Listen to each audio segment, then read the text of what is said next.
namun komunikasi terakhir ya himbauan saja untuk teman-teman tetap stay safe gitu dan tetap memperhatikan sekitar gitu aja. Anda mengatakan ada pembatasan internet, artinya kalau ingin berkomunikasi seberapa terbatasnya nih Mas Agil? Mungkin bisa diceritakan apakah memang kalau ingin mengontak KBRI itu menjadi agak sulit atau komunikasi via telepon masih cukup mudah?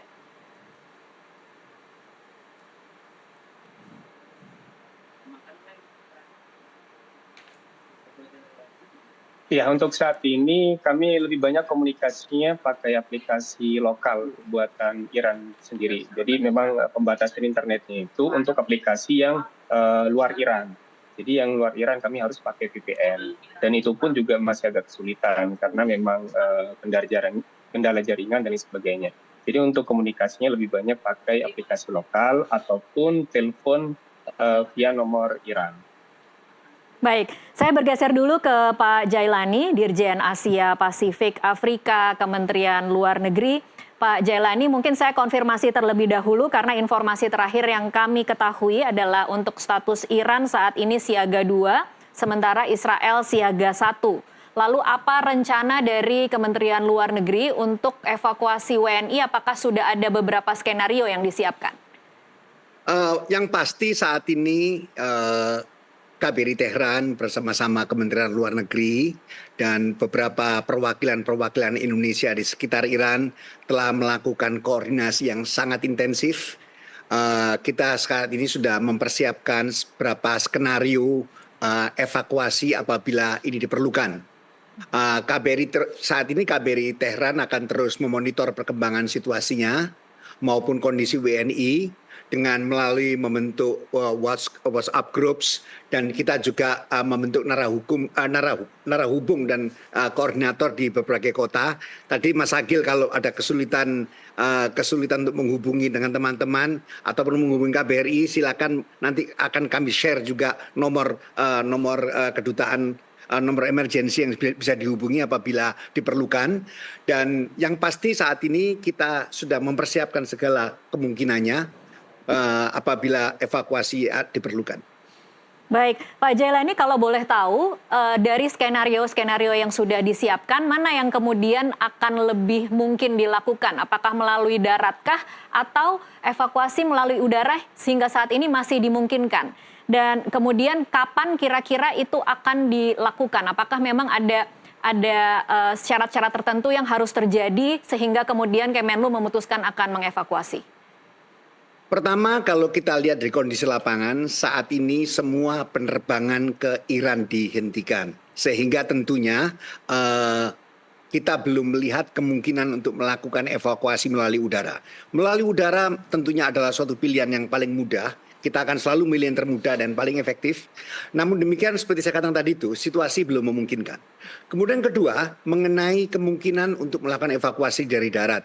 Tentunya juga KBRI dan pemerintah Indonesia sedang mengkaji jalur mana yang paling safe dan paling lancar dan paling efisien. Itu yang perlu kita lakukan saat ini. Dan sampai saat ini kita belum bisa menentukannya, dan tentunya kita semua masih dalam proses pembahasan. Nanti pada waktunya kita akan share apabila memang waktu evakuasi sudah diperlukan. Ada target Pak Jailani mungkin seberapa cepat ini akan dikerjakan?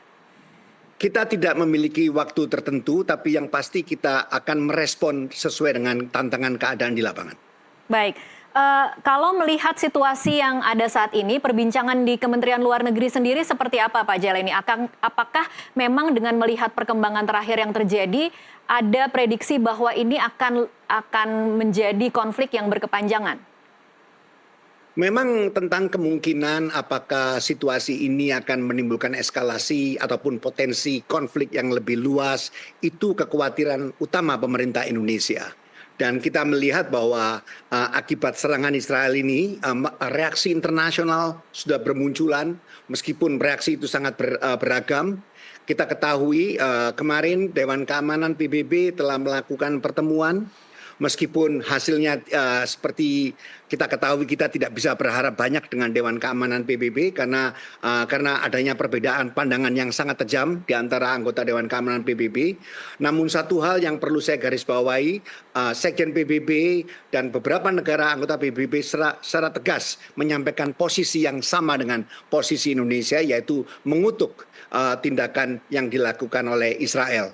Begitu juga halnya dengan di Wina, di Badan Energi Atom Internasional. Saya baru mendapat laporan bahwa siang ini Dubes RI di Wina telah menyampaikan pandangannya secara khusus yang mengatakan bahwa tindakan yang dilakukan Israel itu tidak hanya bertentangan dengan piagam PBB, namun juga bertentangan dengan hukum internasional lainnya, yaitu aturan-aturan yang berlaku yang berkaitan dengan penggunaan energi nuklir secara damai, di mana kita ketahui bahwa setiap negara dilarang untuk menyerang semua instalasi nuklir dalam segala keadaan, karena serangan terhadap instalasi nuklir akan menimbulkan dampak yang sangat dahsyat terhadap manusia, terhadap lingkungan dan sebagainya. Itu yang kita khawatirkan. Dan saat ini juga kami juga mendengar bahwa organisasi negara-negara Islam akan melakukan emergency session dalam waktu yang tidak terlampau lama. Sampai saat ini kami belum memperoleh tanggalnya, tapi yang pasti negara-negara Islam akan bersikap mengenai hal ini.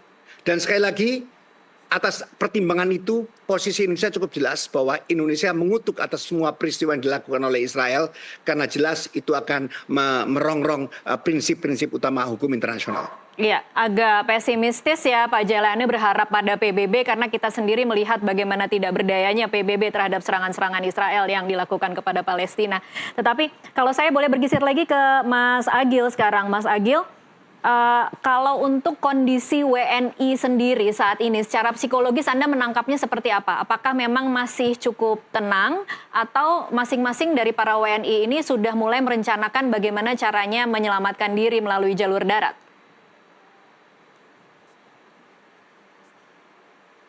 Baik, untuk saat ini memang kondisi psikis dari WNI yang saya ketahui pribadi memang cenderung masih aman dan tenang. Jadi belum ada kemungkinan dari teman-teman yang panik atau berencana untuk evakuasi mandiri.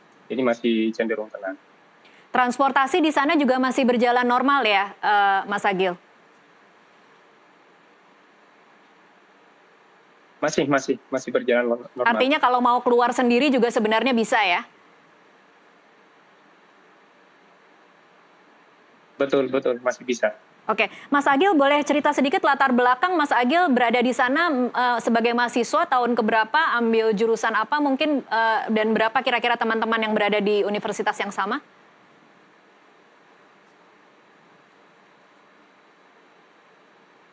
Kebetulan saya baru 1 tahun, jadi tahun lalu baru sampai di sini. Sekarang menempuh pendidikan master di bidang religion and mysticism. Di kampus saya sendiri ada sekitar 9 mahasiswa dari Indonesia. Oke, baik. Kalau perbincangan antara teman-teman Anda sendiri, harapannya seperti apa, Mas Agil, melihat situasi yang terjadi saat ini? Kan memang ada prediksi sebagian pihak yang menyebutkan bahwa ini hanya permulaan dan mungkin akan lebih buruk setelah ini. Harapannya hampir sama, semua harapan teman-teman WNI juga yang lagi di Iran dan Indonesia, bahwasannya semoga serangan ini juga tidak meluas dan eskalasinya juga tidak menimbulkan dampak yang signifikan, dan semoga teman-teman warga WNI khususnya yang di Iran juga tetap aman. Oke, Pak Jailani, kalau dari analisa Kemenlu sendiri, dampak serangan yang terjadi saat ini dan saling serang antara Israel dan Palestina itu akan seperti apa terhadap kawasan dan juga akan seperti apa pula dampaknya terhadap Indonesia? Memang apabila situasi ini akan berkembang jauh dan konflik akan semakin lebar, tentunya kita juga mengkhawatirkan ramifikasi secara politis maupun juga secara ekonomi. Pertama, secara politik yang tidak kami inginkan adalah konflik ini semakin melebar dalam pengertian akan melibatkan negara-negara lain di kawasan. Dan kemudian kedua, kita juga mengkhawatirkan apabila konflik ini menimbulkan akibat lain, yaitu misalnya seperti yang pernah disampaikan dalam berbagai kesempatan, Iran mengancam akan menutup Selat Hormuz. Apabila hal ini terjadi, tentunya kita juga mengkhawatirkan dampaknya terhadap perekonomian nasional. Kita mengetahui bahwa jumlah perdagangan minyak internasional yang melalui Selat Hormuz itu kalau tidak salah mencapai 22% atau 23% dari perdagangan minyak global. Dan tentunya apabila sampai Selat Hormuz ditutup untuk lalu lintas, maka suplai minyak ke dunia internasional akan terganggu, dan hal ini juga tentunya akan mempengaruhi harga minyak yang tentunya juga sangat kita khawatirkan, dan akhirnya juga dapat mengganggu perekonomian nasional, misalnya terganggunya kurs rupiah. Baik, Pak Jailani, mungkin ada imbauan untuk teman-teman WNI yang saat ini berada di Iran? Himbauan saya seperti saya katakan tadi, saya harapkan teman-teman di Iran tentunya mereka dapat menjaga keselamatannya.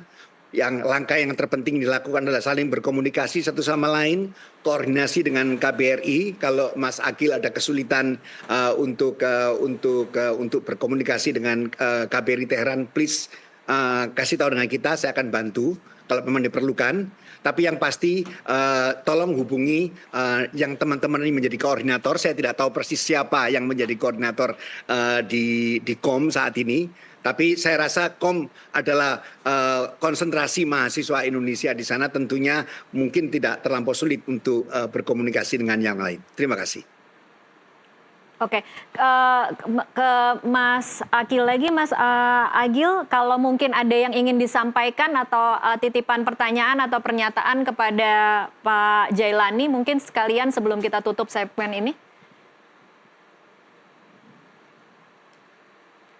Mungkin tidak ada ya, cukup Pak. Oke, baik. Semoga terus dalam kondisi aman dan terus bisa kontak, dan semoga memang ketegangan ini tidak terus berlanjut sehingga teman-teman di sana masih bisa terus melanjutkan studi. Terima kasih Mas Agil dan Pak Jailani untuk berbagi informasi bersama kami di NTV Prime. Dan pemirsa, tetaplah bersama NTV Prime, kami masih akan kembali usai jeda.